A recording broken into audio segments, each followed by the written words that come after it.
Hello everyone. Hello. Hello. So today is another day, 22nd of February 2026. So yeah, it's another day. Today is a good day. A very bright Flamagilious. I don't know if that even exists. It's actually a good day. So today I will be starting up. Hmm. Something was just telling me I should just do this now. Do this instead. Hmm. Go live.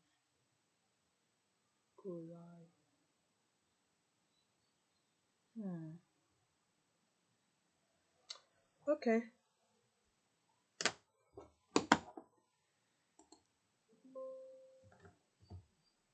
Hmm.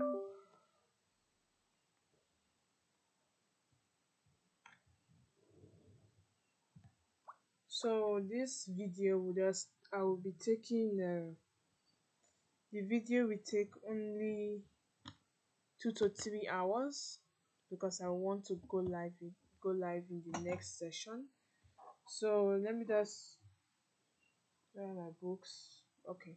Ensure to get your books ready, your highlighter ready, your pen ready, your computer ready, your mouse ready, your calculator ready. Get everything you need, even your food ready. My food is literally there. It's just literally there, just sitting there right now. So get everything ready and we begin with the primary task. So let me just put on my pin.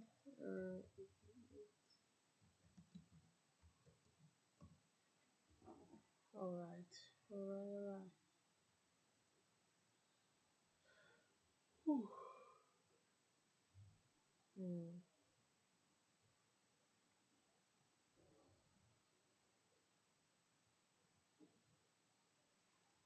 Okay, let's begin with our primary tax.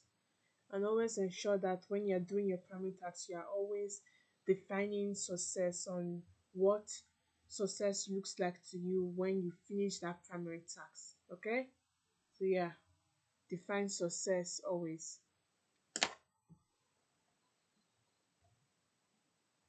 And we will begin.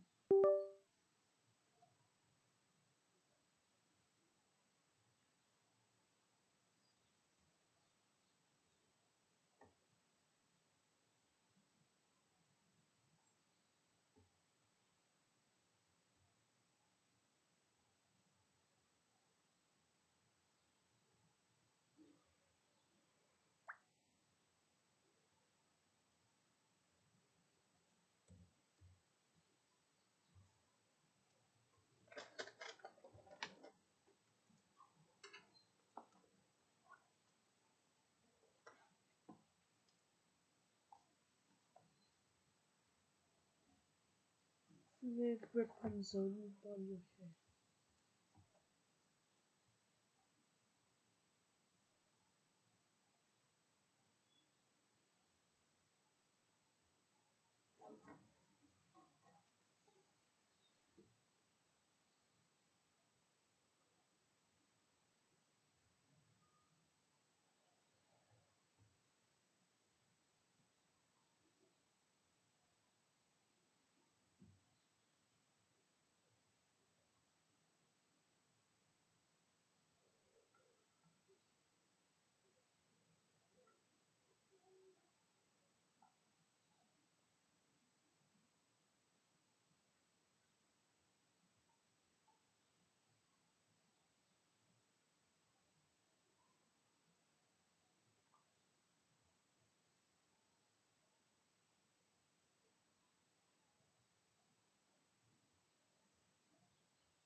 got my candle here.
say I'm confident.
I can do it. I won't be lazy.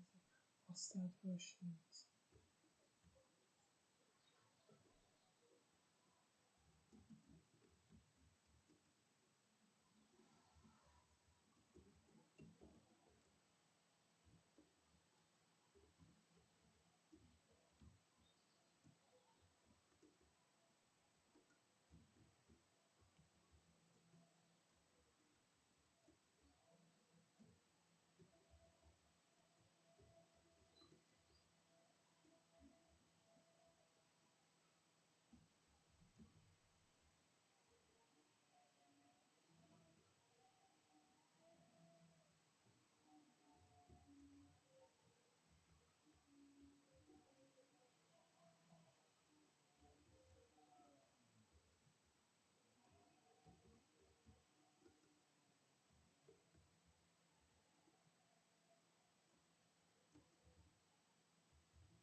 Clear mind,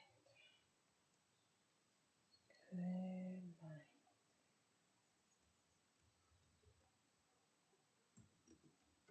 No, something positive. Something.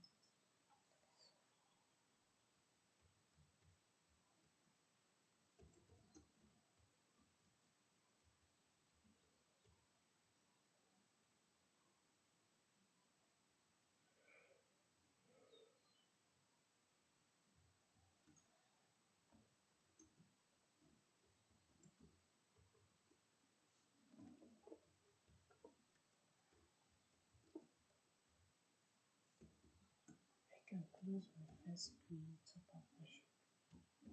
I can.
again with this thing.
Right back.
AI, you can create any character you want in seconds. This used to require huge Hollywood budgets, complex software, and tons of time. But right now, all you need is a laptop and knowledge of the best AI tools. It'll cost you practically nothing, and it doesn't require a subscription. In just 2 days, I'll show you how to unlock the most advanced AI filmmaking tools without paying a cent in overpriced subscriptions. You'll learn how to create scroll-stopping videos that rack up millions of views, make profitable online ads that blow up your brand, turn any idea into a cinematic short film that looks like it belongs in Hollywood. But you won't only learn about AI filmmaking in this course. I'll also show you how to create viral thumbnails with AI. With AI, you can create a realistic clone of yourself in just 10 minutes. I'll show you how to generate graphics for your website, how to script viral videos using AI that sound exactly like you. Over 10,000 creators have enrolled in the AI Creator course, and their results have been mind-blowing. Like Dwayne, who started a brand new TikTok account with 0 followers, and within 2 months blew it up to 15,000 followers. And it won't cost you an arm and a leg to learn all this. Right now, ContentCreator.com is having an insane New Year's sale where you can get the AI Creator course and our viral video effects editing course for the lowest price ever. This course walks total beginners through the process of recreating the most scroll-stopping trends on social media. We provide you with the practice footage so you can follow along, and we teach the effect in CapCut, DaVinci Resolve, Premiere Pro, and Final Cut, so you'll be able to easily follow along no matter what editing software you use. This insane sale also includes our YouTube and social media editing template pack. This pack is loaded with our favorite tools and templates for editing faster and looking even more professional. You'll get pro-level color grading LUTs, motion backgrounds, dynamic titles, smooth transitions, and more.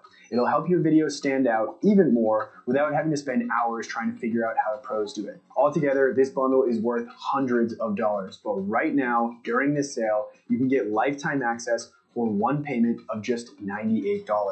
And don't forget, it's all backed by our no questions asked refund policy, so there's nothing to lose. This sale is ending very soon though, so do not miss out. Click the button below and enroll today.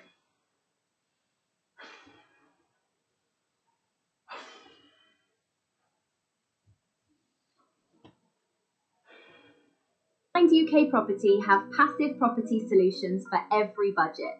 You can select from 8 categories of freehold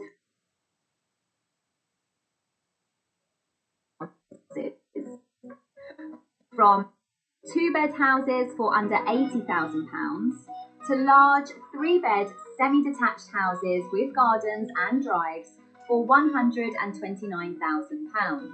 You get 7% net rent, long-term capital growth, no costs or liabilities, do nothing yourself, and can be living anywhere in the world. If you have a low budget, you can buy any of these houses over 3 years with just £39,999 using the 2-step process. It works out better than a buy-to-let mortgage as there is no interest. If you have a high budget, you can buy multiple low-cost houses or go for the amazing 3-house offer. You get 3 houses now and pay for just 2. All 3 houses are transferred to you now, but you get no rent for 4 years. Effectively, the future rent pays for the 3rd house, interest-free. Your eventual net rental yield is around 10% of your investment. All houses are located in 28 areas in the north of England, are fully renovated, already rented out, contractually guaranteed, and productive from day one.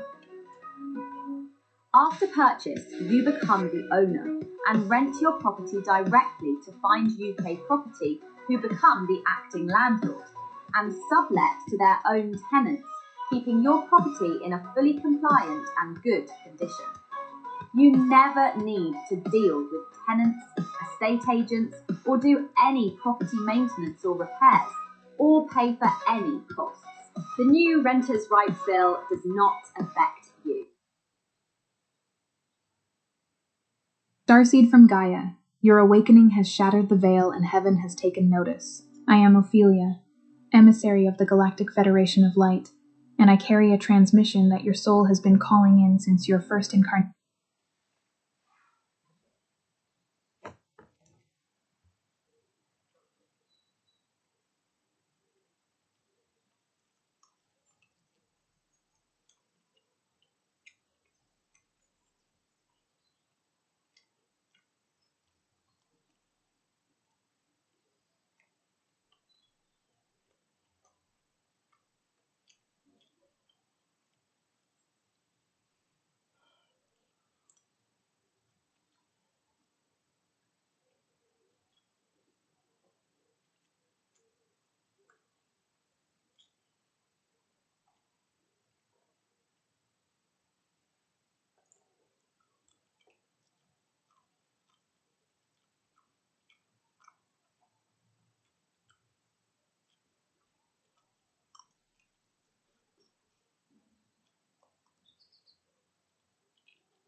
on this planet, the tests you've endured, the isolation you've felt, the knowing that wouldn't leave you alone.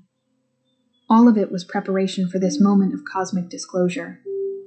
By the end of this transmission, you'll understand exactly how to access your star family's direct guidance and activate your divine mission codes. But here's the first revelation. Your suffering was never punishment. It was initiation. Every moment you felt different, disconnected, or too sensitive for this world was actually your galactic DNA activating, preparing you for the role you came here to play. This isn't content. It's a code. Something inside you is ready to be unlocked. Your soul called this transmission in because the Arcturian Council has authorized the release of information that's been held in cosmic trust. Waiting for you to reach this level of spiritual maturity, the loneliness is over. The confusion is ending, like this transmission to signal to your star family. I'm ready for my true assignment. Subscribe if your mission is activating and you're recognizing your galactic heritage. Comment 999 if you feel the cosmic remembrance flooding back into your consciousness. This isn't just a message. It's a point of reconnection with the family you've been searching for across lifetimes. You are not here by accident. Most people imagine spiritual mastery as a distant horizon, a final mountaintop that forever glimmers just out of reach, its peak shrouded in myth and mystery, a reward for an untold amount of struggle and devotion. It is often conceptualized as a destination, a grand achievement to be earned after arduous pilgrimages through trials and tribulations, a status bestowed upon the most persistent and pure. But for starseeds and awakened souls, those whose very essence vibrates with the ancient wisdom of the cosmos, the path is far stranger and more paradoxical. Less about strenuous ascent and more about profound internal recognition. What if everything you've been taught about progress, the linear climb, the sequential steps, the gradual accumulation of spiritual merit, is actually a veil, a cleverly woven illusion designed to distract you from an inherent truth? Mastery is not a reward for suffering, not a prize for endurance, but a harmonic resonance, a vibrational alignment that's instantly available the moment you dare to relinquish the struggle. To lay down the heavy burden of seeking and simply be, imagine a symphony where your soul is a unique instrument, capable of playing the most exquisite celestial melody, yet you spend lifetimes trying to learn a human tune, never quite hitting the cosmic notes you were designed for. The truth is, most starseeds carry within them a hidden pulse, a silent signal that something indescribable waits beyond the human games of worthiness and striving. This hidden pulse is not merely an intuition. It is a cosmic GPS, a divine homing beacon, a pristine memory of a higher frequency, a forgotten echo from the sacred chambers of your stellar origin. It's not a whisper, faint and easily dismissed, but a deep, resonant hum within the soul's core, an unmistakable thrumming that speaks of vast cosmic landscapes, of ancient forgotten wisdom, and of a purpose that transcends the mundane, the temporal, the purely human. It's the subtle vibration of galactic supernovas, the quiet hum of crystalline cities across distant nebulae, the knowing that your true home is not confined to this planet. Yet instead of answering this profound call, this internal symphony, many find themselves locked in a subtle loop, an energetic cul-de-sac, striving tirelessly, searching relentlessly, almost arriving at the precipice of breakthrough, and then at the last moment, doubting their inherent worth, shrinking back from their own magnificent light, letting the heavier density of Earth's collective field cloud their vision and mute their inner song. This almost arriving is a potent seduction, a spiritual siren's call that keeps one perpetually on the edge of breakthrough without ever fully committing to the deep dive into self-acceptance, into the boundless ocean of their own being. This unseen distortion isn't just mental or emotional. It is woven into the multidimensional fabric of your very energy body, a residual imprint of countless lifetimes of forgetting. It's the amnesia that tempts you to believe you are incomplete, always lacking, always one trial away from belonging, perpetually on the outside looking in. This amnesia is not merely forgetting a past event, but an active, energetic suppression, a persistent whisper that tells you your innate light is insufficient, that your cosmic heritage is a fantastical dream, that you are merely human and therefore irrevocably limited. It's a spiritual gravity, a dense vibrational pull, holding you tethered to lower vibrational fields, preventing the full unfurling of your glorious light body, making you feel like an alien in your own skin, constantly seeking a home you already carry within. a sanctuary that has always been the very core of your being. But mastery cannot be pursued. It must be remembered. This remembering is an activation, not an acquisition, like recalling a forgotten language that flows effortlessly from your tongue, or a melody from a distant dream that your fingers instinctively play on an instrument, already encoded and dormant within your cellular memory, waiting for the right frequency to awaken. The ultimate trial is not a test set by some external, judging force, not a gauntlet to run for divine approval, but an inward crucible, not a forge of suffering and arduous effort, but a sacred refining chamber where the dross of illusion, the heavy impurities of conditioned beliefs and forgotten fears, is gently, yet powerfully, burned away by the alchemical. We are looking for people who want to run their own hologram zoo. Hologram Zoo is a new type of entertainment center where all the characters are holograms made of laser light. It uses a new technology to make life-size animals that act alive. If you are looking for a new business to buy and operate, here are some of the main things to consider. In a normal zoo, people might visit once every few years. But Hologram Zoo is always changing, with regular new shows every few months. These shows show different places from all over the world, like Africa, Asia, North Pole, Australia, and others. We also have science adventures like dinosaurs or outer space. Each show goes for around 45 minutes to an hour. Customers walk through long tunnels and see many different attractions where the animals come off the walls and fly around in the air. You only need 370 square meters or 4,000 square feet. You also get seasonal content like Christmas or Halloween.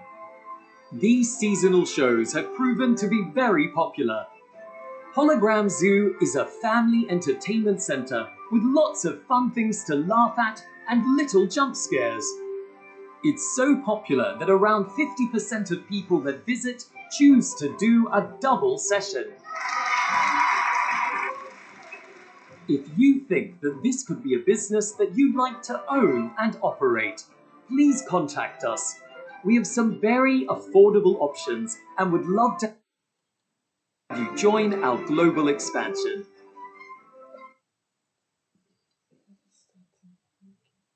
Burned away by the alchemical fire of truth. It's the courage to surrender the chase, to finally step off the relentless hamster wheel of spiritual seeking and striving, and allowing the universe to meet you in stillness, in the quietude of profound self-acceptance. This means releasing the deeply ingrained narrative that tells you you must do more, be more, achieve more, to be worthy of your divine inheritance. It's a radical acceptance that your inherent divinity requires no prerequisites, no elaborate rituals, no external validation, to stand bare in the luminous presence of your own higher self and admit, with absolute conviction, I am already coded for the truth I seek. I already contain the answers I've been searching for, is the ultimate act of self-trust, a testament to profound inner sovereignty. The pressure you feel, that insistent internal hum, that almost unbearable intensity, is not a wall designed to block you. It is a catalytic frequency, a powerful vibrational wave, designed to crack open the sealed layers of spiritual DNA that many have denied, suppressed, or simply forgotten for lifetimes. Imagine this frequency as a high-pitched note that shatters old glass, not destructively, but transformatively, breaking open the brittle containers of outdated beliefs, vibrating through your entire being, targeting energetic blocks, old contracts, and karmic imprints that obscure your divine blueprint, your original cosmic design. This is why isolation, a profound longing for something unknown, and the persistent sense of being chosen for something more, can feel both exhilarating and profoundly painful. These are not burdens to be endured, but sacred badges of your cosmic heritage, markers of your unique stellar lineage. The isolation often stems from vibrating at a higher frequency than those around you, causing a natural energetic separation. The longing is a soul ache for home, for recognition of your true lineage, a powerful yearning for reconnection with your star family. The sense of being chosen is a deep, unshakable knowing that you carry a unique vital piece of the galactic puzzle, a specific frequency code essential for the collective awakening. You are carrying the torch of disclosure, a living testament to humanity's higher potential, and deep down, you know that your next initiation is not about strenuous effort, but pure allowance, a gentle surrender to the inevitable unfolding of your cosmic truth.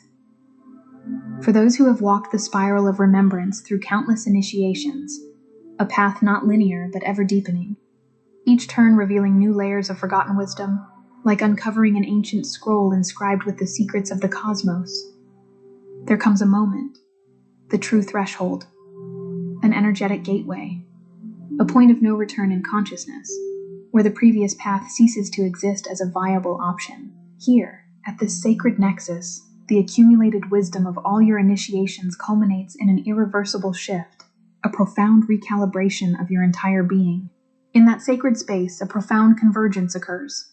The cosmic orchestrators, the grand architects of universal design, who meticulously weave the fabric of reality, align their energies with the Arcturian wisdom keepers, ancient guardians of galactic knowledge, who have long overseen the evolutionary path of many worlds, and most importantly, your own galactic oversoul, the higher, most expansive aspect of your consciousness, descends to meet you in your embodied form, integrating fully into your physical vessel. All timelines collapse, the illusion of past, present, and future dissolving into a singular eternal now, as you perceive all potential realities simultaneously, not as fragmented possibilities, but as aspects of an integrated whole.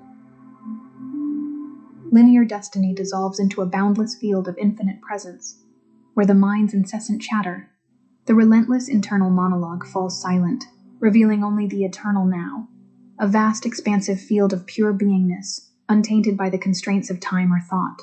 There is only the unguarded heart, its walls built from past hurts and protective mechanisms finally crumbling into dust, radiating pure, unfiltered, unconditional love and profound vulnerability, a gateway to the deepest truths.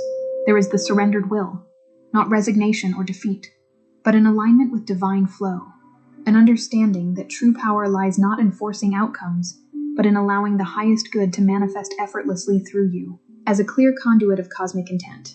And from this sacred convergence, a crystalline clarity emerges, diamond-like and pristine, an inner knowing that is absolute and undeniable, that sings with the resonance of 1,000 stars. It is done. You are ready. All doubt, confusion, and mental fog dissipate, replaced by an inner knowing that is absolute and undeniable, more certain than any external proof. Ascension, in its purest, most profound sense, isn't merely rising. It is the unveiling of the divine truth already encoded in your light, like removing a blindfold to suddenly see the breathtaking, vibrant landscape that has always been before your eyes, just waiting for your conscious recognition. Some transmissions don't come through words, but through frequency, a language far more ancient and primal than any spoken tongue. It's a resonance, a deep cellular recognition, like a tuning fork vibrating in perfect harmony with its twin, your soul responding to specific energetic signatures, bypassing the analytical mind, flowing directly into your deepest knowing. If something stirred within you just now, a visceral, undeniable thrumming in your energetic core, a feeling of profound recognition and activation of dormant codes, a sense of having heard this truth before, you may be ready to receive the hidden Arcturian keys of awakening. This short yet profoundly powerful ebook carries ancient Arcturian techniques for conscious expansion, multidimensional alignment, and mission remembrance, gifted from the most advanced civilizations in our galaxy. These keys are not just techniques or theoretical concepts. They are energetic blueprints, a sacred geometry of consciousness designed to reawaken the dormant capacities within your light body, unlocking ancient wisdom passed down through countless cosmic lineages, resonating with the very fabric of your stellar DNA. They facilitate a profound multidimensional alignment, harmonizing your physical, emotional, mental, and spiritual bodies with your higher self and galactic origins, bringing all aspects of your being into perfect synchronicity.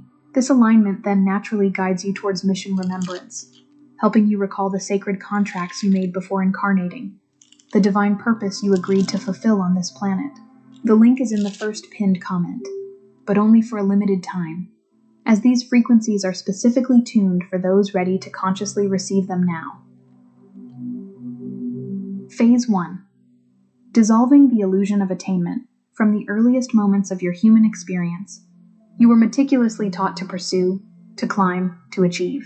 This pervasive narrative of external validation, woven intricately into the very fabric of our collective consciousness, permeates not only societal norms, but even subtle corners of spiritual communities, where enlightenment might be inadvertently sought as just another achievement, another rung on a ladder of self-improvement. But the first true mastery, the foundational shift that redefines your entire spiritual trajectory, is this: realizing with absolute clarity that nothing outside yourself, no external source or authority, can truly initiate your ascension. There is no guru, no revered ancient text, no specific ritual, no prescribed diet or meditation technique that can grant you what is already inherently yours. These are merely catalysts, signposts on the path, but the source of your ascension is always, irrevocably, within. Your yearning, that deep, sometimes aching longing for more, for home, for truth, isn't a sign of lack or incompleteness, but already an encoded message. It is a divine homing beacon, a direct, powerful transmission from your soul, confirming with every pulse that you are indeed a starseed, a divine being on a profound journey of remembrance, the spiritual finish line, that distant point of arrival, and is a mirage designed to keep you circling in forgetfulness, forever focused on a distant, unattainable endpoint, rather than realizing that the sacred journey is the unfolding, the continuous miraculous state of being. Witness as the chase itself dissolves, as if observing a phantom limb disappearing. See the inherent futility, the endless, exhausting cycle of seeking, and consciously disengage from the external pursuit, allowing the energetic attachment to attainment to loosen its tenacious grip. This dissolution is not a struggle, but a quiet internal liberation. A profound sigh of relief as you realize the burden of achieving was always self-imposed, a construct of the human mind, allowing you to simply be the radiant, incandescent light you already are, without effort or expectation. Phase 2, embracing the inner chamber year. The direction of your gaze shifts profoundly. You turn inwards, not to analyze, which is the mind's default, its incessant need to dissect and label, but to access, to enter the sacred sanctuary of your own being, not with a scientist's microscope seeking to categorize, but with a lover's reverence, an attitude of profound respect and tender curiosity, connecting directly to the wellspring of inexhaustible wisdom that resides eternally in your heart space. Drop beneath the surface frequencies that endlessly tell stories of incompletion, the incessant chatter of the world, the whispers of doubt, the unconscious programs of unworthiness that have played on repeat for lifetimes. This is a deliberate, conscious act of choosing silence, tuning out the static and tuning into the deeper, resonant hum of your soul, finding the calm, still depths of the ocean beneath the turbulent, storm-tossed waves of external reality. In this profound stillness, the true trial reveals itself. Can you stay present with your own inherent light without reaching or resisting? Reaching is the old conditioned pattern of seeking something external to complete you, to make you whole. Resisting is the subtle, often unconscious fear of embracing your full power, the discomfort with your own inherent divinity, the brilliant truth of who you are. To stay present means to simply observe, to allow, to be, acknowledging and abiding in the radiant truth that you are already whole, complete, and light, without needing to change a single thing. The gate to higher consciousness is unlocked by presence, not performance. There are no hoops to jump through, no spiritual resume to present, no special skills or certifications required. The only requirement is your authentic, unvarnished presence, which naturally, effortlessly, opens the inner gates to the boundless dimensions of your own higher consciousness. Phase 3.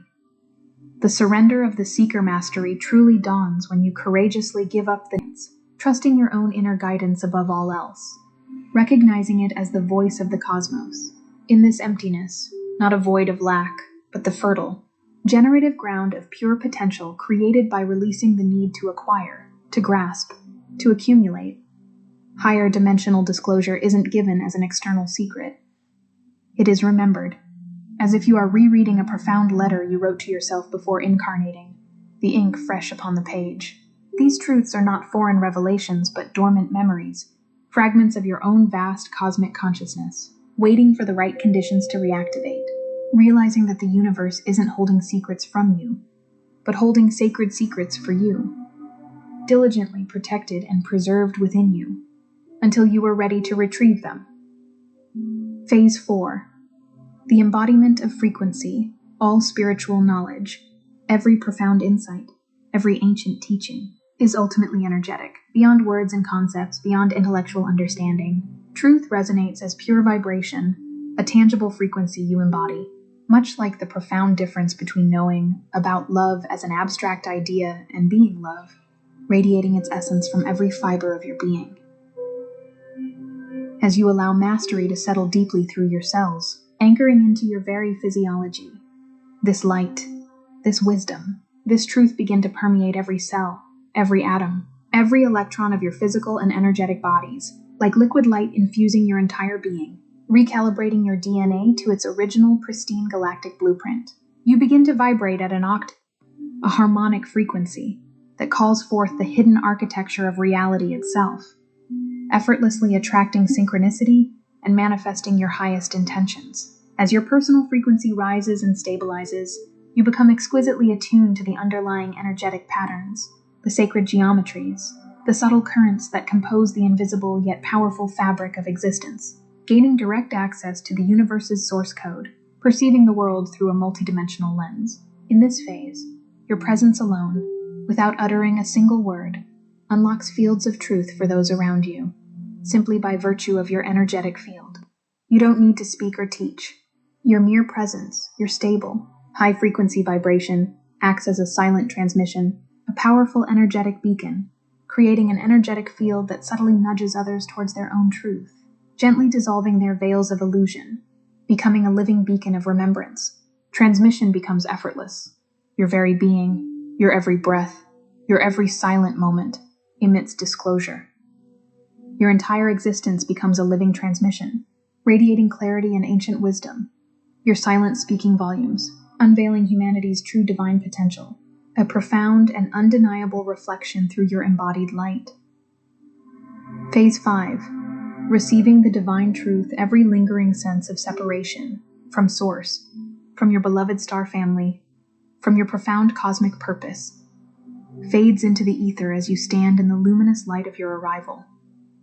This arrival is not a physical destination you journey to, but a profound and absolute state of being, where you fully inhabit your authentic multidimensional self, anchoring higher consciousness firmly and irrevocably within your physical form, a complete and glorious illumination of your inner landscape. The so-called ascension is not a literal leap elsewhere, not an escape from Earth, but the dissolution of the final veil of illusion, the last barrier between your human self and your divine essence. True ascension is an internal, vibrational process of raising your frequency, aligning your resonance to match your higher truth, right here, right now, in your current embodiment, revealing the inherent divinity of all existence, the sacredness woven into every atom of the cosmos. You realize, with profound gratitude and awe, that the journey, with all its twists and turns, its joys and sorrows, was always meticulously designed for this sacred reunion. Every experience, every challenge, every joy, every sorrow was not random, but meticulously orchestrated to lead you back to this profound point of reunion, a grand cosmic design where every thread, every moment, every lesson contributes to the magnificent pattern of self-discovery and remembrance, perfectly timed for this moment. And the ultimate secret whispered from the heart of the cosmos is that you were chosen the moment you chose yourself. There is no external authority bestowing chosen status upon you, no divine lottery. You were chosen by your own magnificent soul, long before your physical incarnation, and that choice is reactivated the moment you consciously decide to embrace your truth, your free will and unwavering commitment being the activating force, the divine key that unlocks your destiny. Phase 6. The ripple of galactic return. As your mastery stabilizes, solidifying within your core, you become an anchor point, a vibrational nexus for the new Earth. This isn't a fleeting experience, a momentary glimpse of higher consciousness, but a permanent, unshakable shift in your energetic signature, making you a steady, unwavering beacon of light, firmly rooted in your awakened state, connecting the higher dimensions directly and tangibly into the Earth grid, grounding cosmic energy into physical reality. The trials of the past, every shadow you faced, every dark night of the soul, transmute into profound blessings for the collective.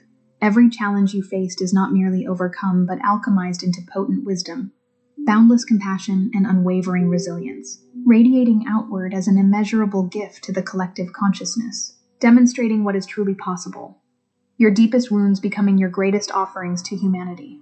What you unlock in your core codes now becomes effortlessly accessible to others. As you consciously activate these latent codes within yourself, your activation sends a powerful energetic ripple through the collective unconscious, a harmonic wave that makes those same codes more accessible, easier to awaken for others who are ready. You are a pioneer, activating the energetic infrastructure for collective awakening, paving the way for millions. You align timelines simply by existing at your truest, most authentic frequency, by consciously choosing to embody your highest, truest frequency, your radiant sovereign self. You automatically align with the most benevolent, accelerated, and harmonious timelines for yourself and, by extension, for the collective, becoming a conscious co-creator of a new earth through the effortless power of your authentic being. Greater disclosure, profound galactic remembrance, and the wisdom for the epoch ahead all become an intrinsic, undeniable part of your legacy, flowing through you as easily as breath. Your impact extends far beyond your personal life. Your embodied wisdom facilitates galactic remembrance for those around you, helping humanity recall its intergalactic heritage and the insights, solutions, and higher perspectives needed to navigate the profound shifts currently transforming our world flow through you effortlessly. Your life a profound, living contribution to the evolution of consciousness on Earth and beyond, an echoing testament to divine potential. Here's the truth that may vibrate right through you, echoing in your bones, resonating in your every cell. You have not been withheld from revelation. The universe is not keeping secrets from you. It's waiting for you to remember them within you, for you to consciously access the library of cosmic truth already stored in your soul. You have never failed the test. The idea of failure is a purely human construct, a societal invention, utterly irrelevant to the soul's journey of infinite expansion and remembrance. You didn't fall short or arrive late to some divine appointment. Every perceived shortcoming, every moment of perceived inadequacy, was simply a necessary and intricate part of the unfolding, a temporary detour that taught invaluable, soul-shaping lessons, adding depth and texture to your being. Every moment of confusion, every spiral of forgetting, every unanswered ache, every longing felt in the deepest chambers of your heart. It all composed the rich, complex background harmony to your awakening note.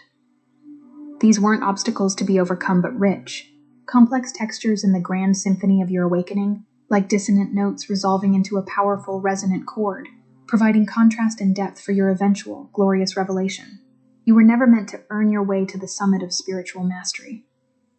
You are the mountain. You are the starlight on its peak, already luminous and whole. You don't climb to the peak. You are the peak, having momentarily forgotten your own majestic inherent height and boundless scope. The trial was always, from the very beginning, an invitation to see through the illusion of distance, to dismantle the belief in separation, and to claim the divine inheritance you consciously seated here within yourself before your very birth, a treasure beyond measure. Your divine inheritance isn't something to be granted by an external deity. It's a treasure chest of infinite wisdom, sovereign power, and unconditional love that you consciously encoded within your being, waiting for your remembrance, your sovereign claim, your awakened choice to reclaim it. You do not need permission, a secret key, or a final ordeal to unlock your truth. There is no gatekeeper, no external prerequisite to meet. The authority, the power, the access lies irrevocably within. The secret key is your own conscious awareness, your unwavering presence. The final ordeal is the final courageous letting go of the need for an ordeal, the radical, courageous choice to simply be. The light you carry is disclosure itself. Your beingness is the revelation. Your authentic, unvarnished presence is the most profound teaching. Every cell holding the codes of universal truth, radiating cosmic wisdom without effort. The truth you are is the achievement. This achievement isn't a medal or an external accolade, but the full, luminous embodiment of your authentic self, a sacred act of remembering and shining your inner sun for the world to witness and be inspired by. Ascension begins the moment you stop chasing and allow the inevitability of your arrival, understanding that this divine awakening is your destiny. The cessation of effort is the gateway. The inevitability of your arrival implies your awakening is not a possibility, but a certainty, a preordained unfolding that simply requires your conscious allowance. Like witnessing the sunrise that will always break the dawn, only a few may choose to walk this path to the end now, to fully embody this profound truth in the present moment. If you feel the signal, that deep resonant thrumming within, it means you are already among those unique souls who came to unlock reality by embodying it, by becoming the living truth. You are not just observing. You are actively participating in the grand cosmic design. You are not just learning. You are embodying the wisdom, living it into existence. You are one of the light bearers, the reality shapers, those who came to demonstrate the true nature of consciousness by living it, breathing it, being it, here on Earth now, in this pivotal moment of transformation. Your existence is the key. Tonight, before sleep, say this aloud. The ultimate trial is complete.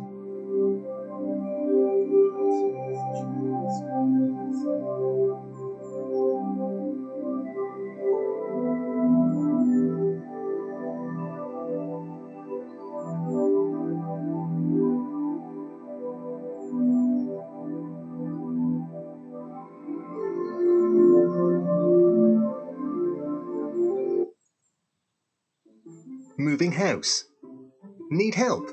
No need to waste time phoning round removal companies. Remove the headache from your move with Removals Index, the easiest way to compare house removal quotes. Just give us a few details about your move to compare free, no obligation quotes from trusted local removal companies. With our easy to complete form, you'll be done in under 60 seconds. Pre-screened removal companies will compete for your business. All our removal partners are hand-picked and carefully vetted, so you only choose from trusted, reliable moving experts. Compare no obligation quotes.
start saying what you think about or your opinion, you instantly cut off rapport. The other person will feel completely dismissed, like their opinion is not valid, their idea isn't validated, and so there is a severance in the relationship, the connection, and the communication, and they will not be open to what you're saying next.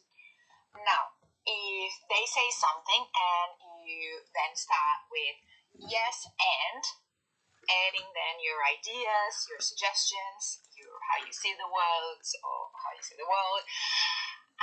what you think about it, what you know about it, the person will be so open because you said yes. So you're like, cool, what you said has value, and then you add whatever comes after. So that person will be so open to receiving your idea, your story, your communication, and they'll be like, cool, now I'm more open to receive that information. So first think about when you're talking to people and they respond with no first, and what they say after, how does that make you feel? I know I feel really contracted, and I know a few key people that do that all the time without being aware of it.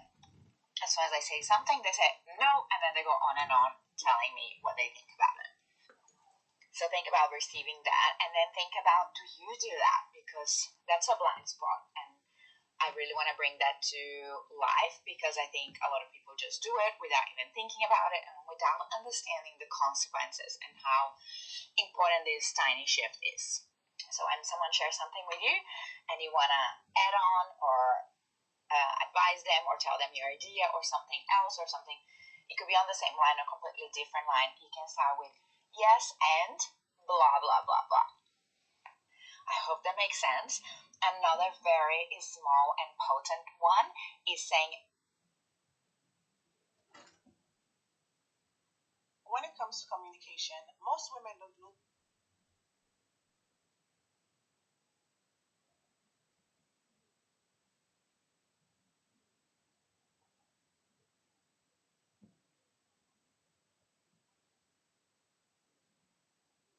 If you want to know if your woman truly respects you, my brother, it's not hard. All you have to do is watch her when she's mad. That's it. Just watch how she acts when she's vexed. When the love is calm, everyone sounds kind. There's no drama, so everybody's good. But when she's vexed, no filter, that's where the truth leaks out. You have to pay attention to the words she throws at you when she's heated. When that woman vexed, just listen to her and just watch her. And you have to ask yourself those questions. Number one, does she stay on the issue or does she go below the belt? If you're vexed over X, is she bringing up Y and everything else? Is she throwing things back in your face? Is she throwing those little pillow talk conversations you had? Your fears, your insecurity? Number two, does she still protect your dignity even while you're arguing? Or is her only goal to win? Anger doesn't create new values. All anger does is expose what's already hidden. Another question to ask yourself, when you're upset, how does she act? Does she try to de-escalate the situation? Or does she add fire to the fuel?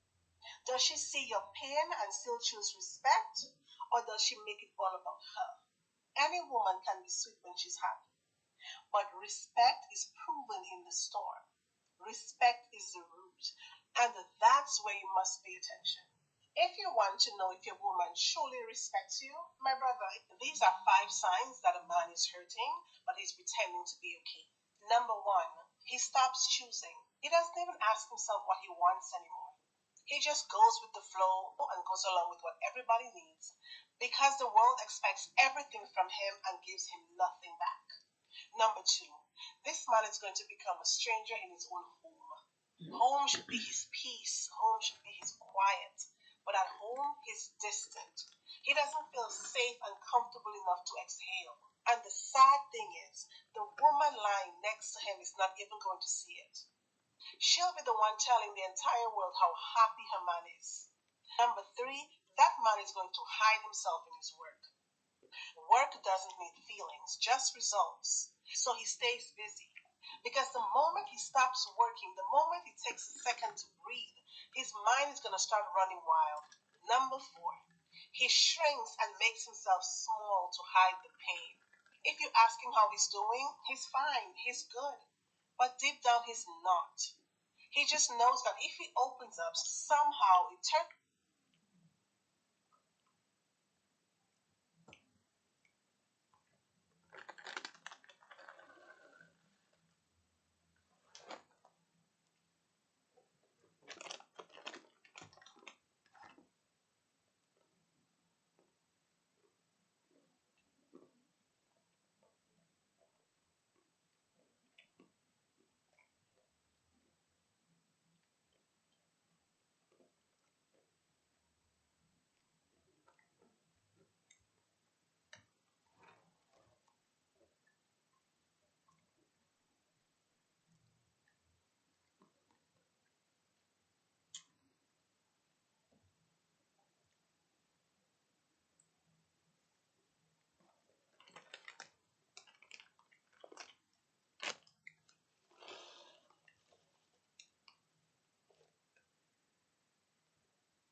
What?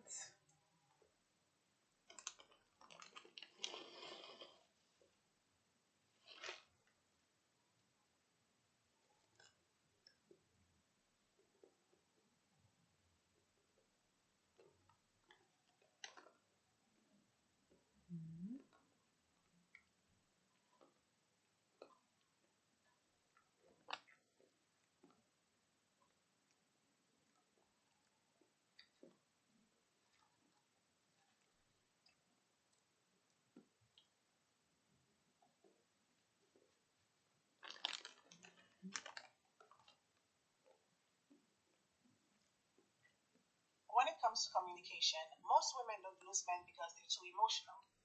They lose men because they communicate in a way that fits.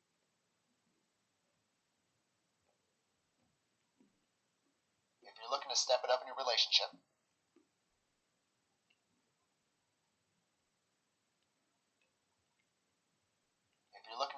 in your relationship, I'm about to tell my husband how much he tricked.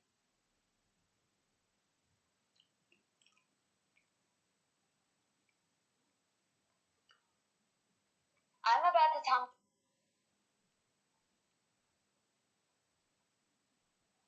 Hey guys, today.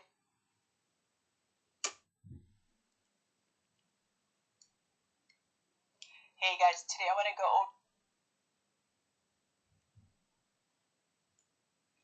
If you need your partner to show up for you in a particular way or in a different way, I want you to try this 3-step protocol out. One is tell them what you need. Tell them the change that you need or the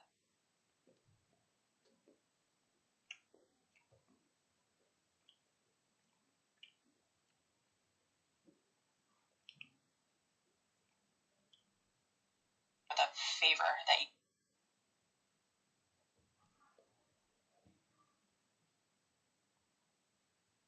The reason your partner shuts down when you try to talk is that you're accidentally triggering their defense mode.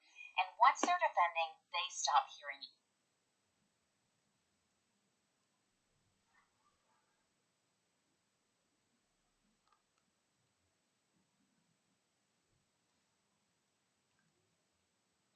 Here's what works. 1. Start with the 2% you agree with. You're right, I have been distracted lately. This lowers their defenses immediately. 2. Stick with facts about your experience. I've eaten dinner alone 3 nights. Not, well, you obviously don't care about family time. 3. Reflect back what you heard. So you felt dismissed when I didn't ask, right? They stop forming rebuttals because they know you heard them. 4. Talk preferences, not failures. I prefer syncing schedules, not you never tell me your plans. 5. Never ask why. Say, so how did you decide to do that? Why sounds judgmental and will trigger defensiveness.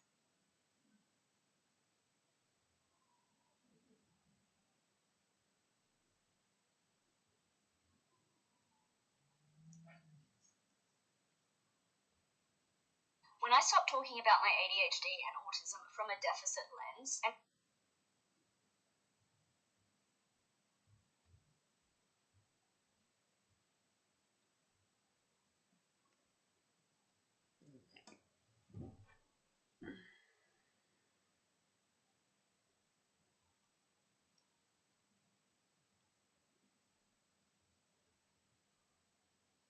help me tailor my upcoming course to be exactly what you need. I'm building a 5-week course that'll help you understand your neurodivergence so that you can articulate your needs in relation. When I stopped talking about my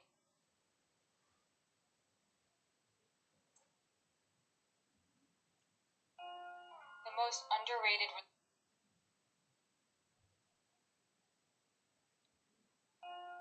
the most So you've been fighting too much in your relationship and it sucks. So you start to think to yourself, oh, I wish I had a blissful relationship with no fighting at all. But what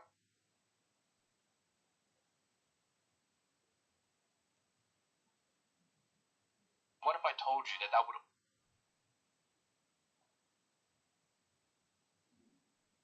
You don't teach boundaries with words, you teach them with consequences. Let me tell you something that almost nobody wants to accept.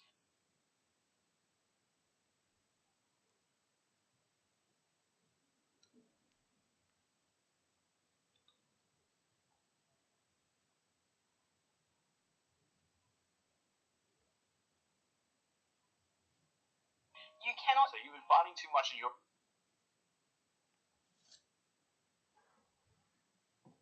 Biggest one, okay, single biggest.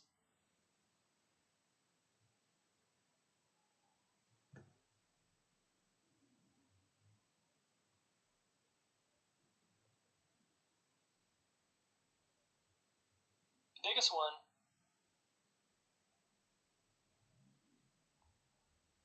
Super quick relationship tip. Next time you find yourself in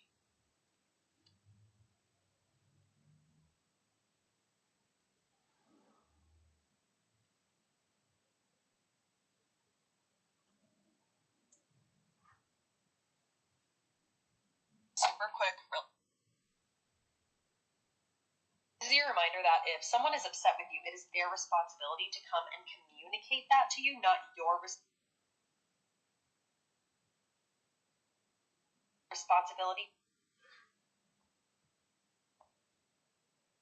Relationship conflict isn't a communication.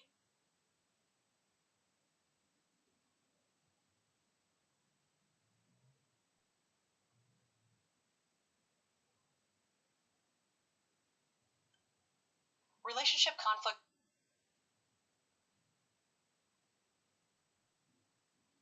This is the best relation. This is the best.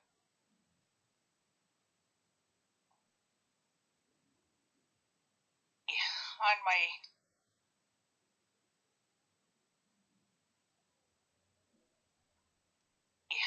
my date. If you want to improve your communication.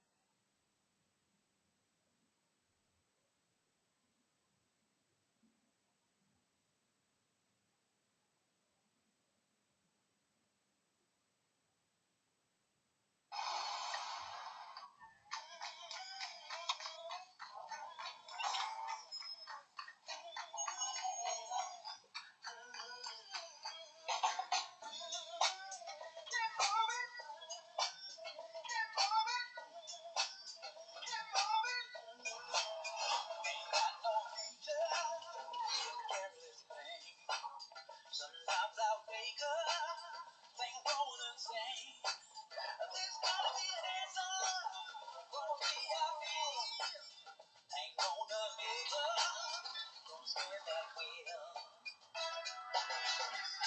Don't get my way. And have a nice day. Say what you gon' say. And have a nice day. Go do your thing. So have a nice day. Go do your thing. And have a nice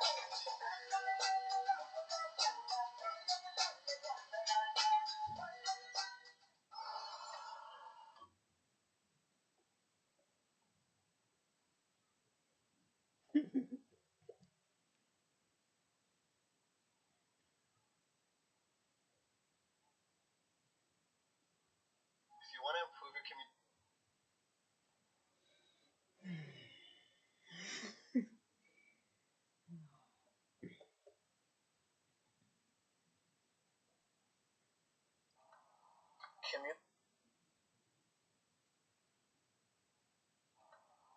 communication is so important. You have. You can't.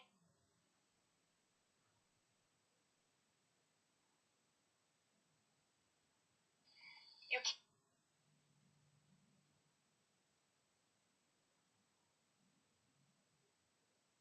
So a friend of mine called me one.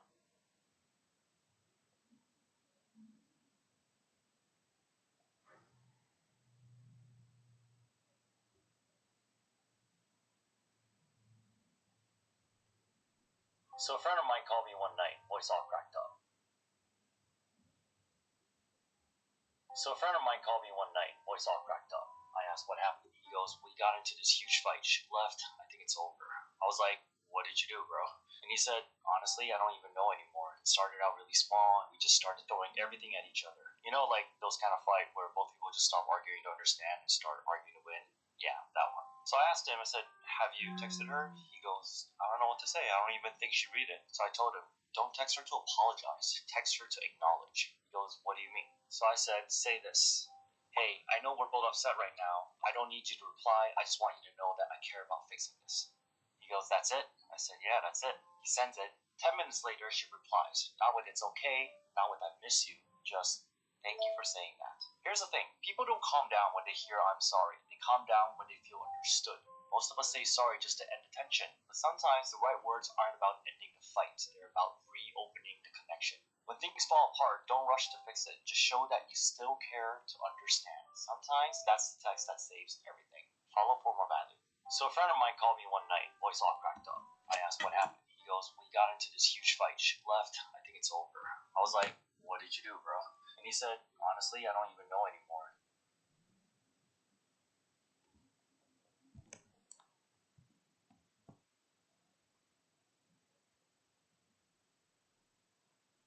Let me teach you how to communicate with your woman, and I promise you it's good.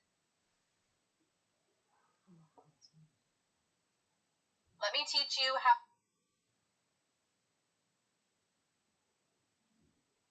Often, when somebody says, "We have really good."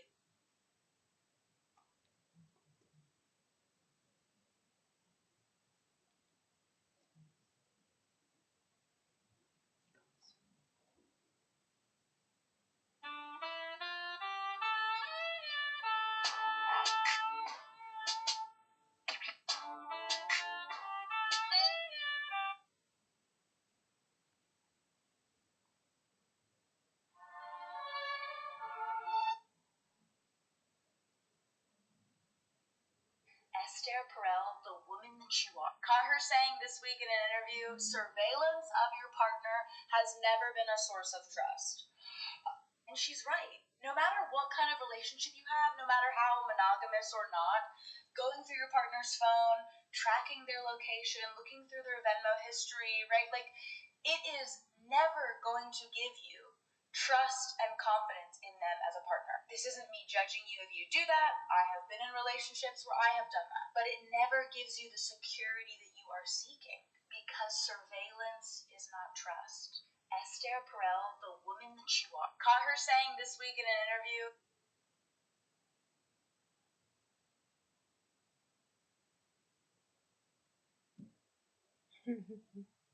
motherfucker slick, but he got caught slipping. How you say you G when you speaking on my name? Let's talk to them bitches who they claim they in a gang. Fuck your whole set, bitch, fuck what you bet.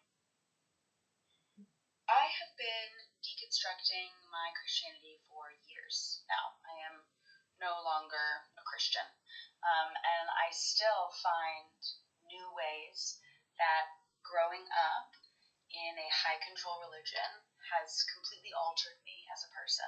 One of those ways that I'm noticing in myself is that I have a real aversion to feeling emotionally weak. And what I mean by that is feeling overwhelmed, frozen, deeply sad or confused for like more than is appropriate to feel when something hard or unexpected or difficult happens. Because I was taught so much growing up that God is our strength. He will figure it out. He's there for us. You can lean on him.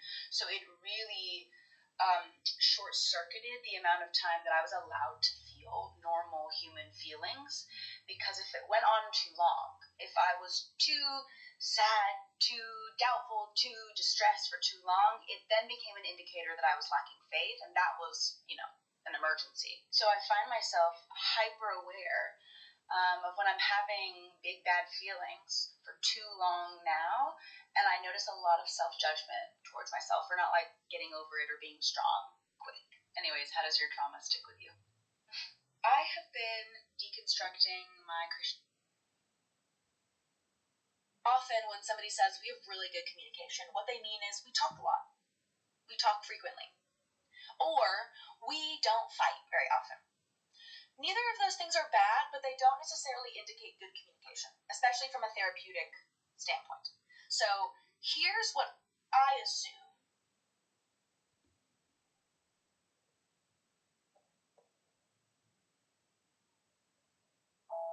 Welcome to Unsolicited.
How to speak to your girlfriend when you're angry. Don't say, can you stop?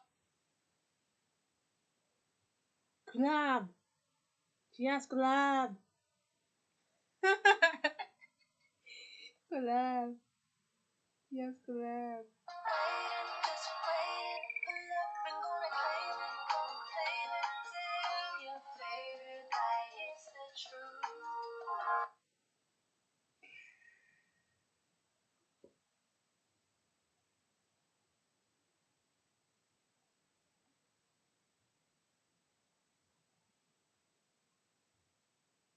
How to speak to your girlfriend when you're angry. Don't say, can you stop talking?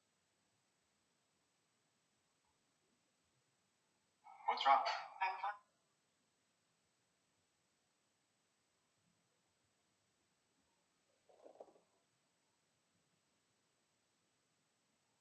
What's wrong?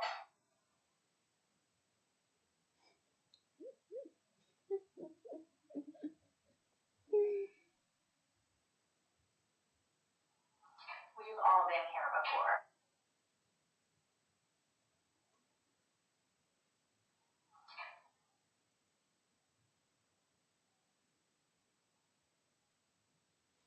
If you want deeper, more meaningful communication,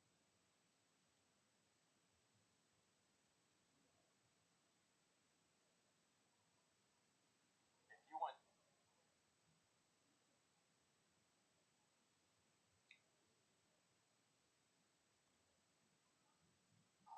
If you want to see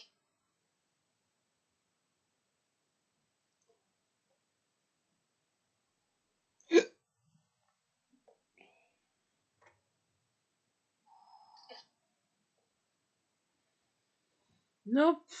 Not.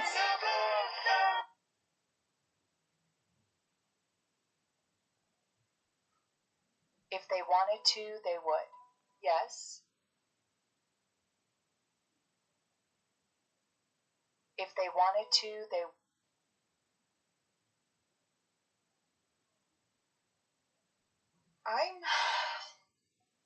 I'm going to say this in the nicest way possible, okay? People who do not know how to communicate think that every single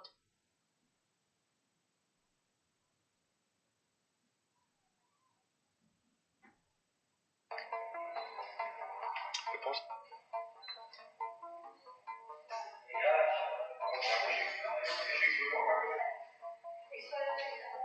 I like this. Yeah.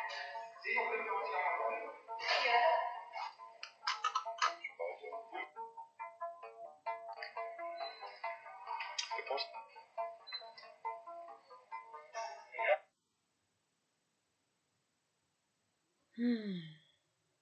Disagreement as an argument. You remind me of some other bitch? You're gonna tell me a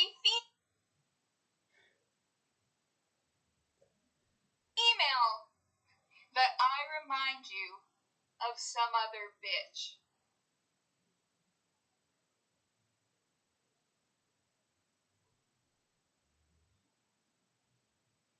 Talk to you for a second. I know you have plans with your friends later, and when you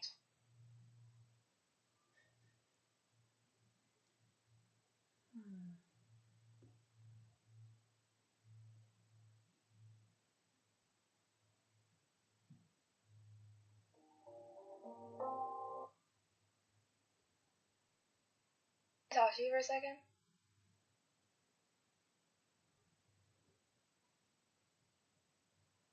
We've tried everything, books, exercises, even counseling, but we still can't communicate without it turning into an argument.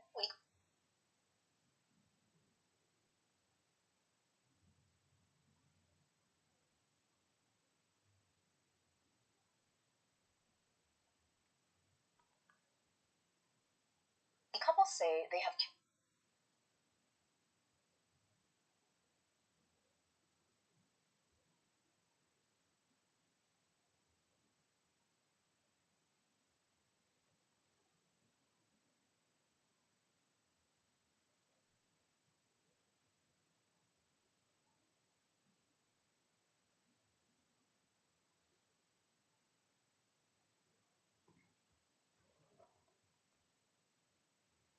Here's something I wish more women understood.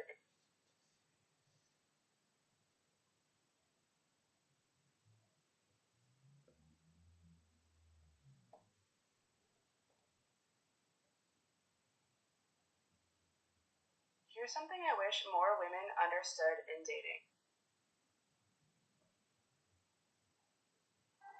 Here's a quick thing about communication in a relationship. What some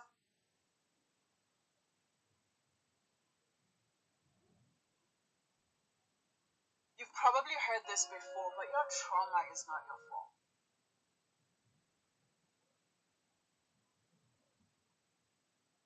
You've probably heard. Here's a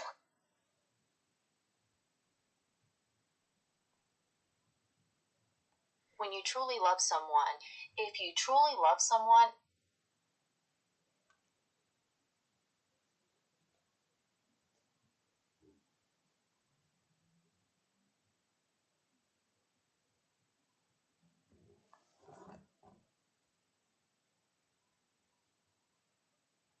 when you truly love someone, 90% of relationship arguments wouldn't even happen if people simply showed their partner that their feelings matter. John Gottman said it best.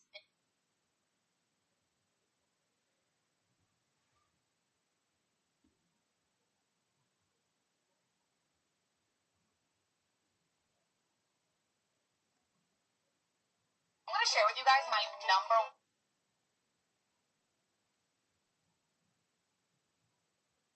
I'm going to share with you guys my. Yo, check this out. I'm Hey. busy right now. Come on, it'll only take a second. I don't have time. Alright.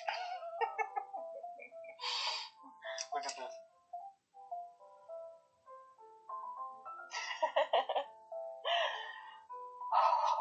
I am so tired.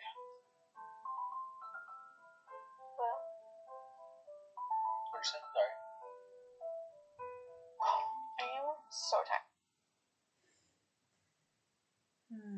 Tired.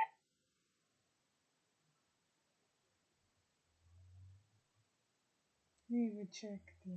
Yo, check this out.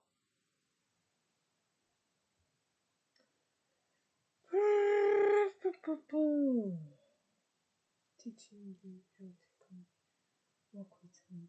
So we drop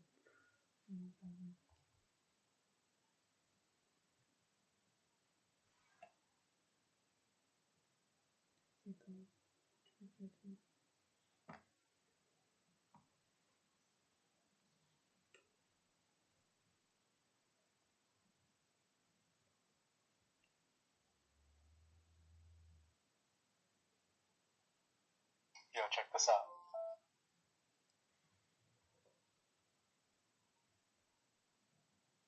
To improve your communication skills, you need to understand you.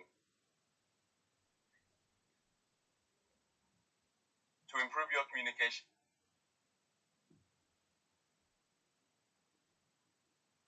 Why is it that when women are annoyed, you have to ask them 10 times what is wrong until they finally say, okay, this is the problem. I say, what's wrong? And they're like, nothing. And I'm like, I know something's wrong. Do you know what it is? With women, they tend to be really emotionally intelligent. So if we know that what might upset you, so we kind of know, okay, this might upset you. So we assume if you cared about us, you'd know. And so because we think emotional intelligence is natural, we forget that men don't have that. They don't always think from somebody else's perspective all day, every day. They're not mind readers. So we think that if you loved me, you would know. In our minds, if we have to tell you, you must not love me. But that's a wrong attitude, women. You shouldn't think like that. Effectively communicate what you need to be said, because otherwise you create distance and you create frustration in your partner. But we as women think if you loved me, you'd know. And when we have to tell you, we feel like we're weakening the connection, but really you're strengthening it. And so yeah, it's a stupid technique. Why is it that when women are annoyed,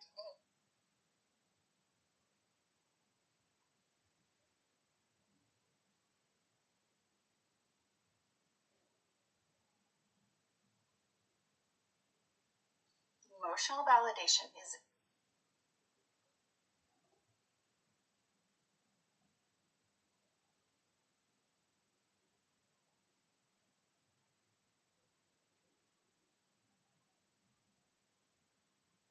emotion. Nothing I do is good enough. It isn't a neutral statement. It usually.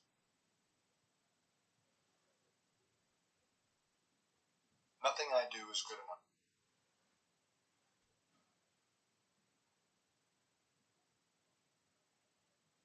Nothing I do.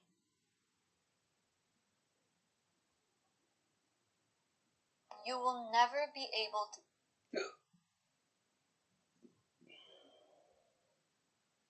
You will. I ain't gonna give up. Mm-mm.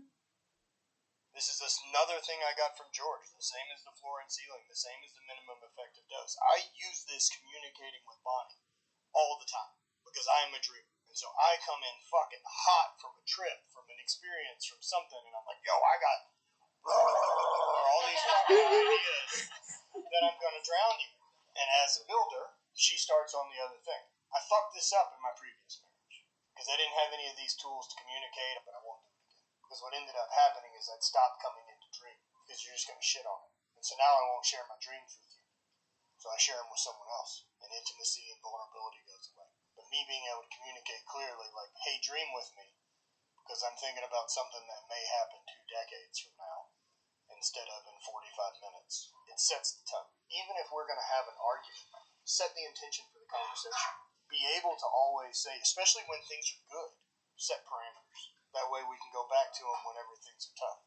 If things get heated, if the point gets lost, if we get off course, be able for someone to say, hey, we love each other. This is our ultimate goal. None of that's changed. Let's recalibrate for a second.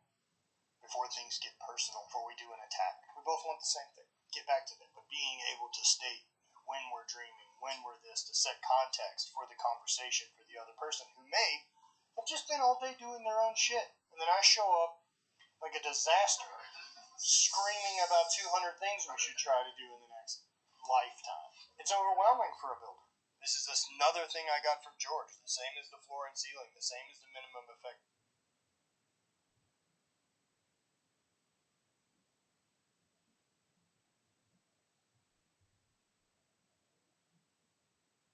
Things people need to normalize in relationships. Ask is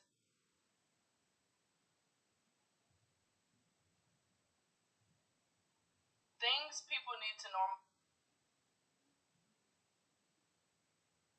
How to express negative emotions to men without triggering them. Have you ever tried to share your feelings with a man, only for him to shut down, get defensive, or check out? You're not crazy, and he's not narcissistic.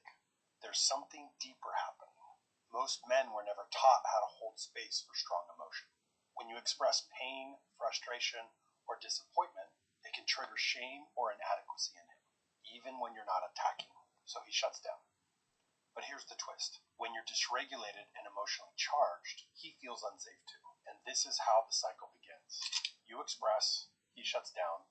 You feel unseen, he feels blamed. The relationship becomes a battlefield instead of a sanctuary. I've seen couples who love each other deeply tear each other apart because they don't know how to speak to each other's nervous systems. What most people don't realize is that the delivery matters more than the words. So step 1, first, regulate your body and your nervous system. Get your feet grounded and take some deep breaths. Step 2, ask for a time to talk instead of ambushing. Make sure that there's actual space available for him to listen to you. Step 3, speak from I feel versus you did. You could say something like this. Hey, something's weighing on my heart. Can we talk about it when you're in a place to really hear me? And this invites presence, not defense. If you want a relationship where you both feel safe to express without shutting down, this is where it all begins. How to express negative emotions to me.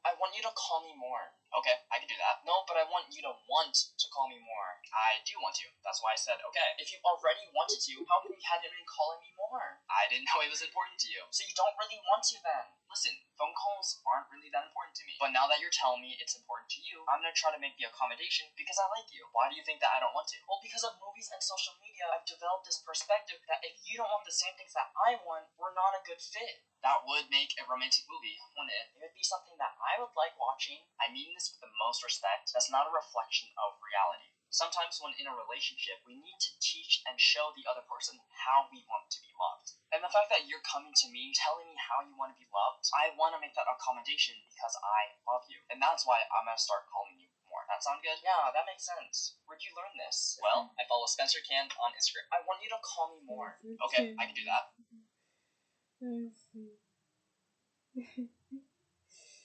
I want you to call me. I want you to call me. You know what's an underrated skill? What? People who know how to make introductions to other people. Oh, for real. I personally don't know how to introduce myself to others, but when that mutual friend breaks the ice, oh my god. Facts. Like, I just be so shy sometimes, and that small little introduction, it makes a difference. Yeah. You know what's an underrated skill? What? People who... I want you to call me more, okay?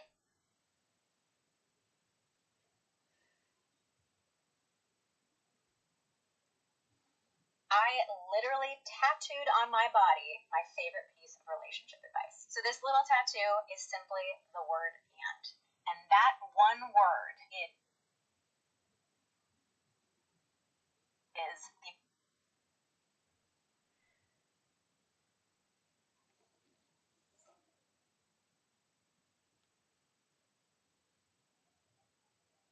Maybe are you looking for a solution or for maybe are you When you're triggered in your relationship, it's not actually your adult self responding.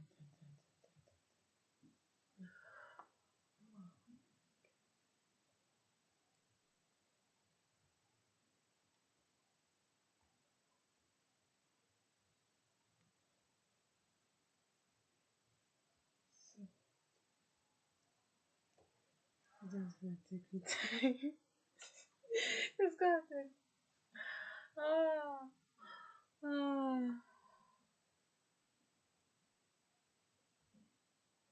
this one communication.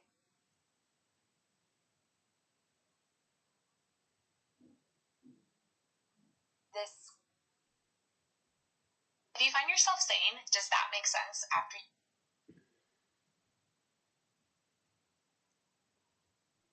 If you find yourself saying, people underestimate how... People underestimate... How to speak more clearly in just 10 seconds. Step 1. Here's a weird communication hack that really works. The next time you feel your nerves are... Here's a weird communication.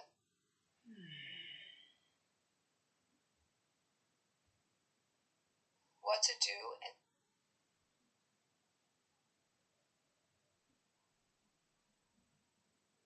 What to do...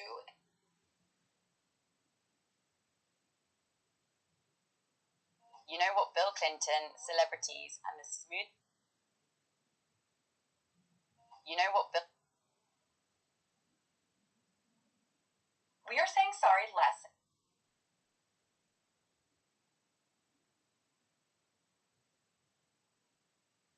We are saying... Wow. Stop overusing the word.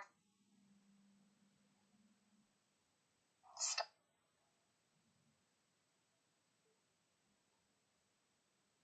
This might be a little bit unethical, but... This might be a little bit Here are some tips to improve. Here are some tips to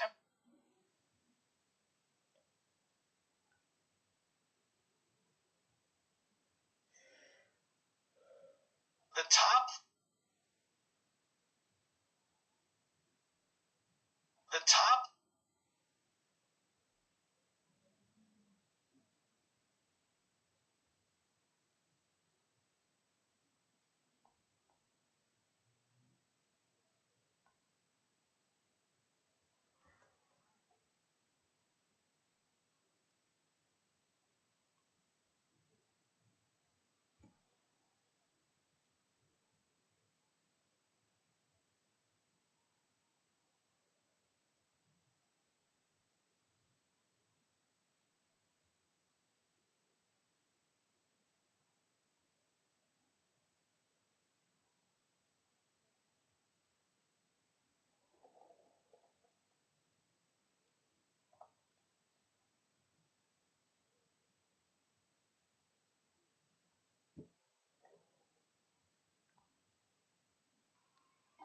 You know when you're picking up some weird passive aggressive energy from someone, but they're not...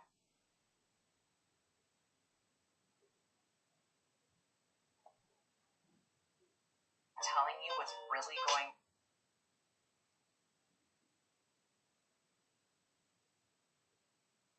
on. The light went on. The light went. Communication is easy when you're the man that she wants. You are never hard to talk to.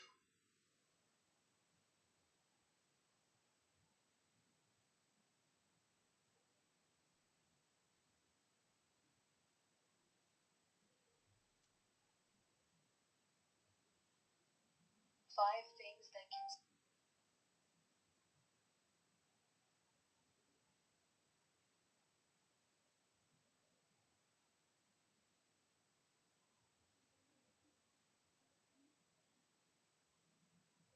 Five things.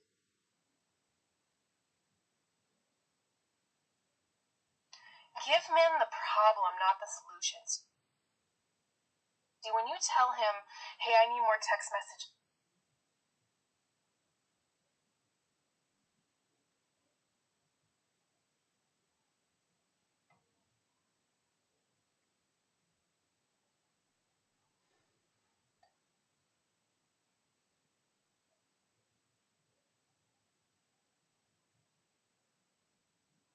or I need you to.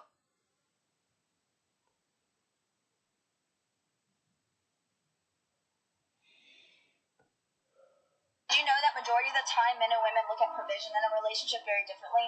Now let me explain. I was out at a doctor's appointment and they were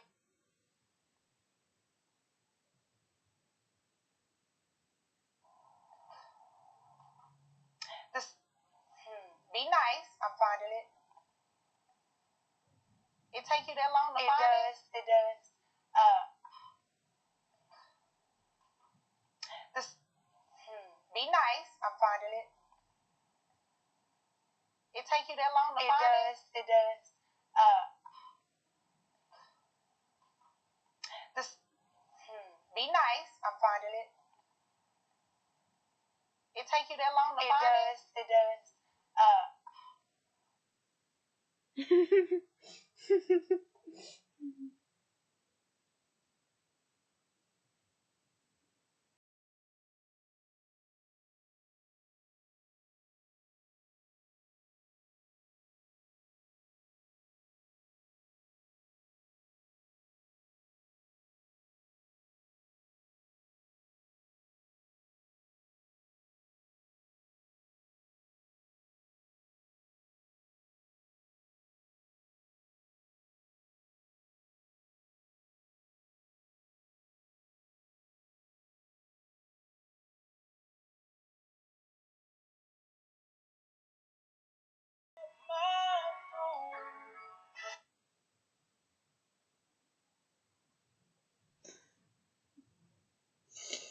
Just like that. Oh my goodness.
Say fast. Can go.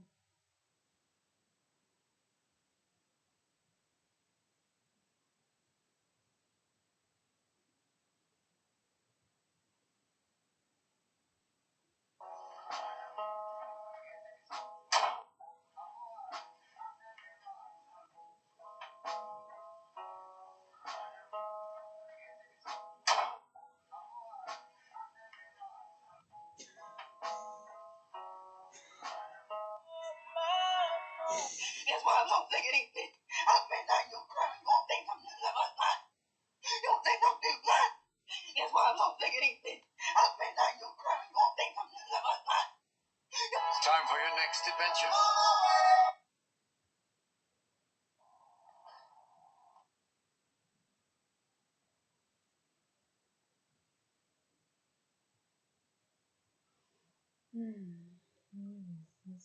Unhealthy versus healthy commitment. Unhealthy versus healthy commitment.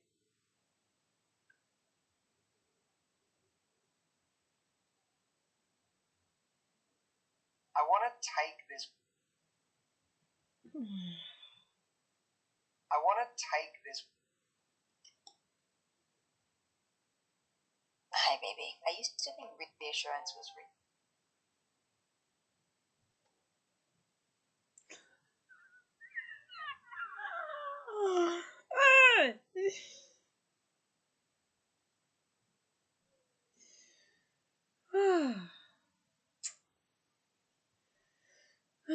Don't again. I'm not gonna give up.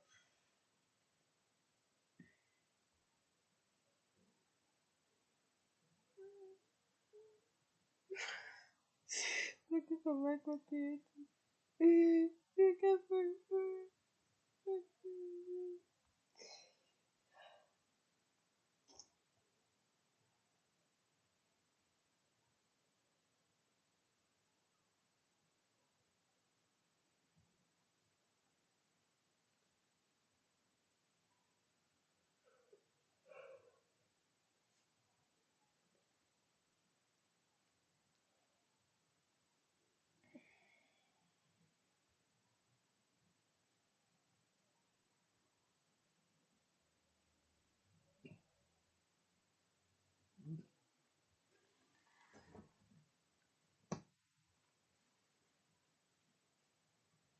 One, two, three, 4, 5. This gentleman is, I don't know, and this girl. So it's only 5. I've got 5 so far.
Went to law school for this.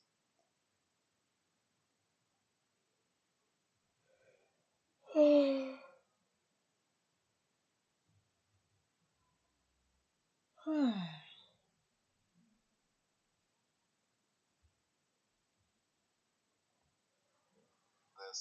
Do not marry someone that you never.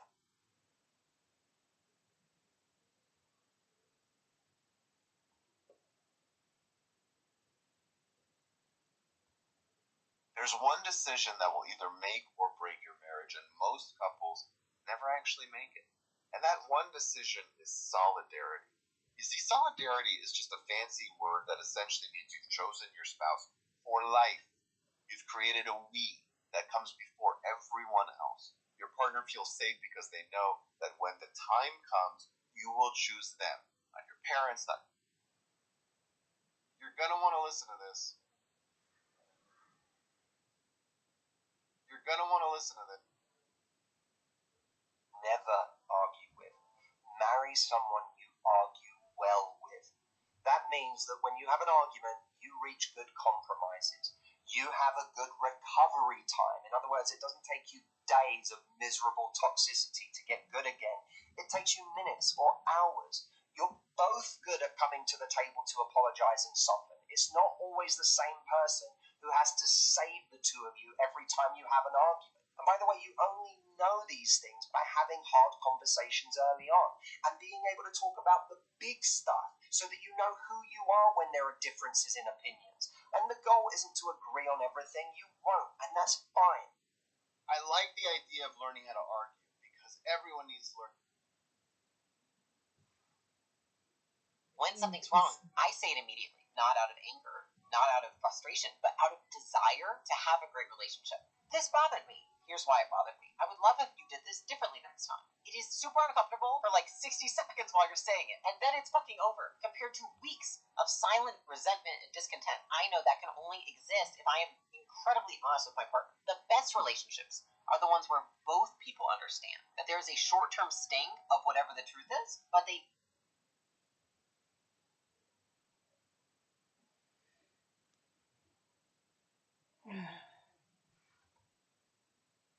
the difference between a husband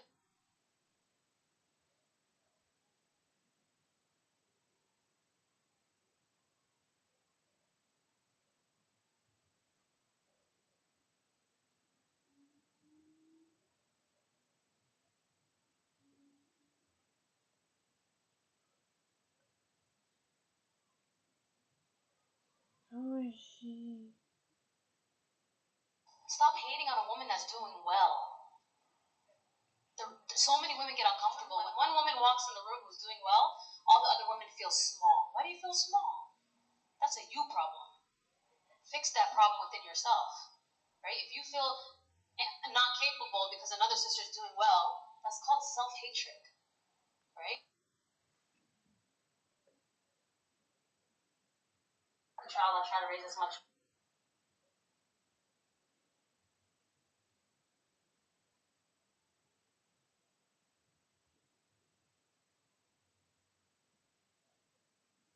The difference between a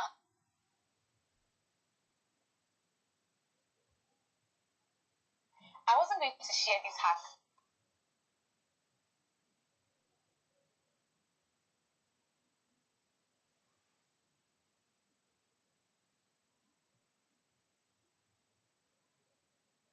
I wasn't going to share this.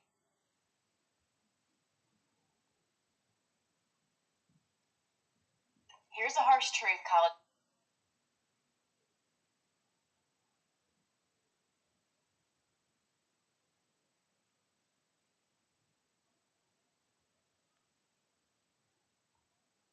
Hey, sweet girl, if Valentine's Day has you feeling yucky, like maybe you don't have a Valentine, you didn't get asked to the dance, you just feel gross about it, or maybe you just had a really bad breakup, this message is for you. I'm Suzanne. I'm a life coach for college girls. I worked in high schools forever, too, as an assistant principal. So, girl, I have been through some dramatic Valentine's Days. And I understand. Here's a harsh truth.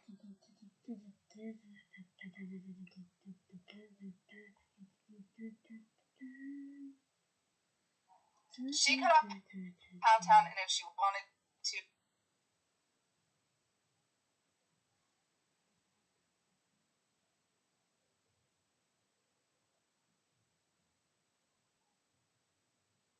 She could have.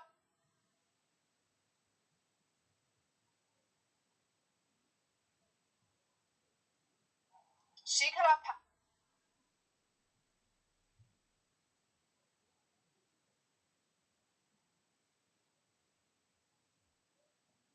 She.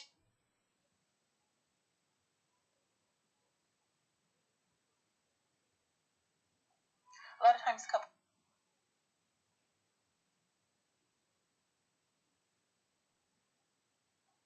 A lot of times, couples come to me and they describe this feeling of like, I have to be at work all day, I have to be on, I have to deliver and show up for people, and when I come home, I don't want to do that. I just want to relax and be myself.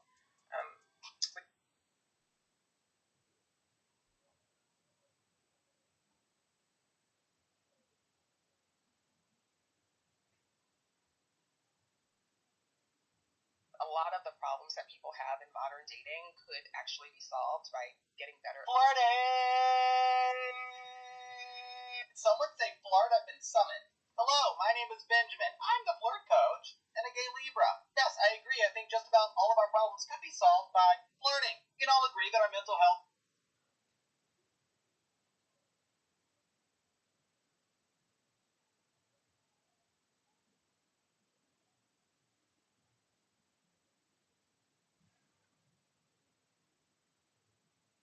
is in the trash. No one has some.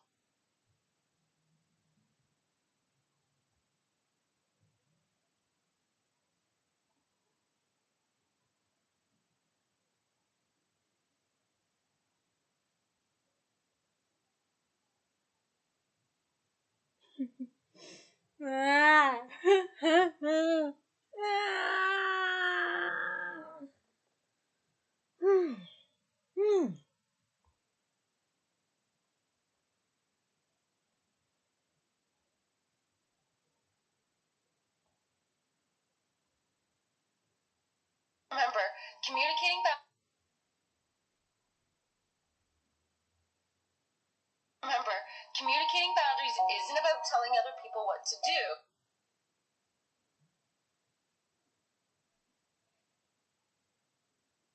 Here are 3 things you should.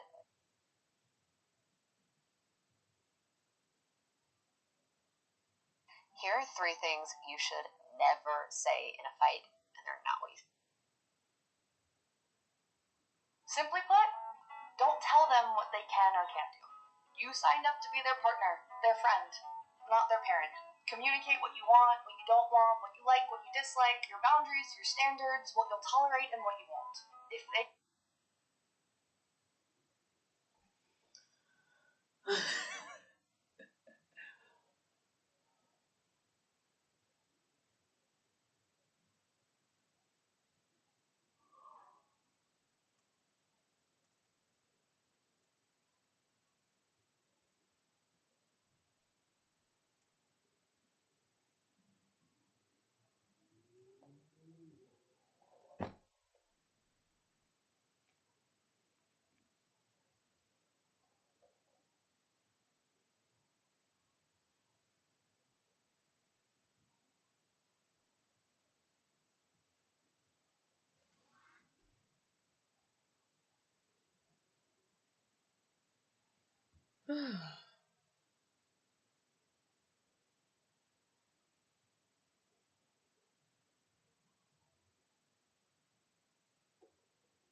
Okay.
Melody, Huh? reduce your reduce it, or you go to daddy's room.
David,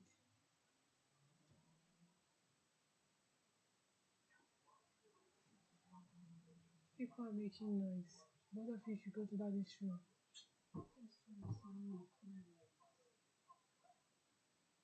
David and Melody, go to daddy's room.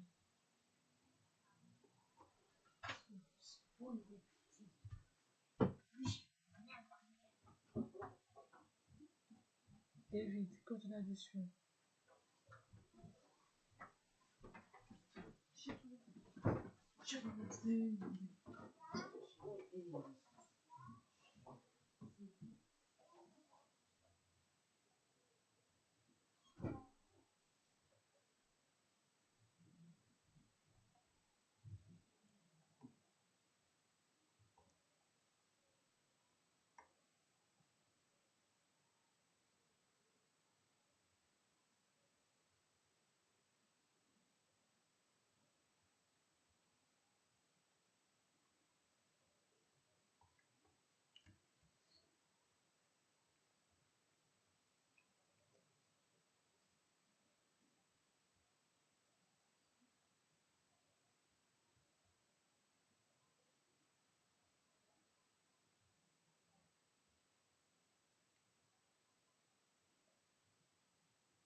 Starting number 1.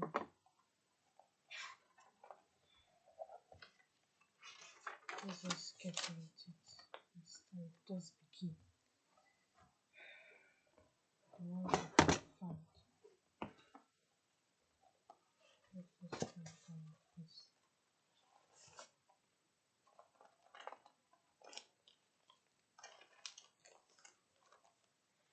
Top.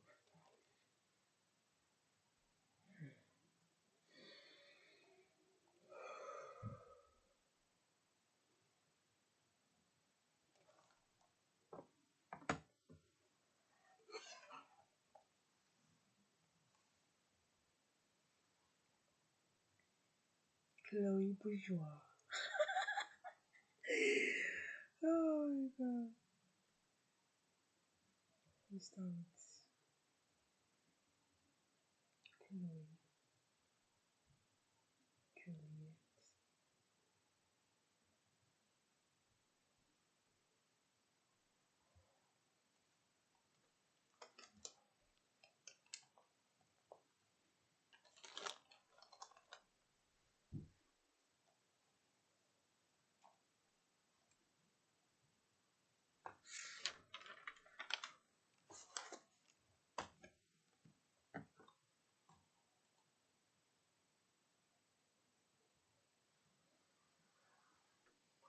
Engagement is the same.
Also comment.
Favour. Here, one book. It's the best.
Picture.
This was like, what the what's going on with her?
Oof.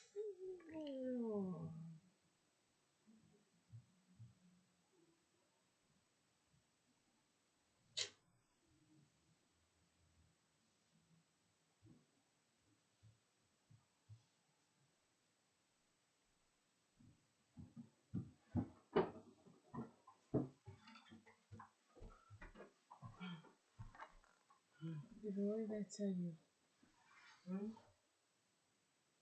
go to this room. Huh? Huh? And what that say? Huh? No insult. I'm not insulting. Yes, you are.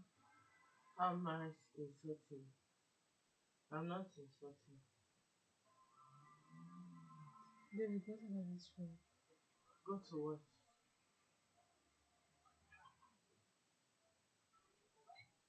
Baby, what did I tell you?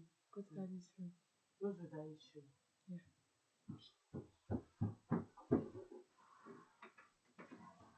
Bella, can you want this for me? Thanks. Huh? Can you want this for me? Okay, I'm coming.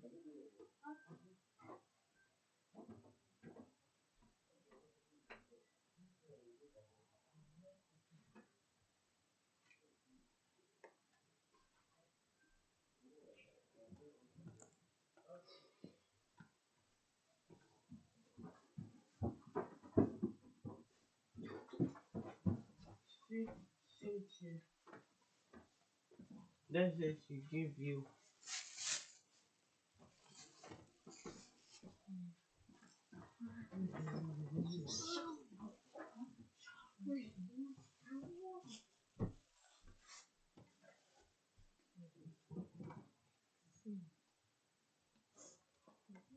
Action. Just calm, but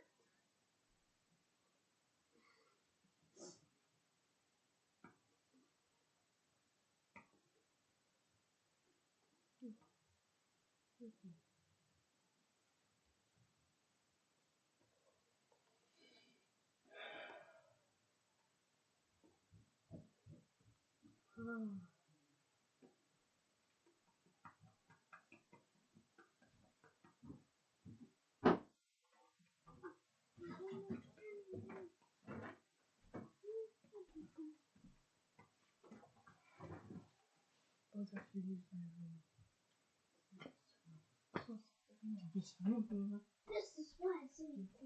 shit. You're adopted. You're a mistake. Shut up. You're a mistake. You're a mistake. You're adopted. What?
Okay, now we have come to the end of our session. Yeah, it's just somehow, but luckily, as we keep on growing bit by bit, like it gets better, you know. This is just like a beginner stage for me. So that's like a beginner stage for me. So yeah, as we keep on growing and keep on improving every single day, we get better and better every single day. So yeah, so I've come to the end of this session. So this session was actually nice. Right now, I want to go deep into this monetization game plan for this Chloe girl. So yeah, I'm really truly grateful for today for what God have done for me, and I'm happy.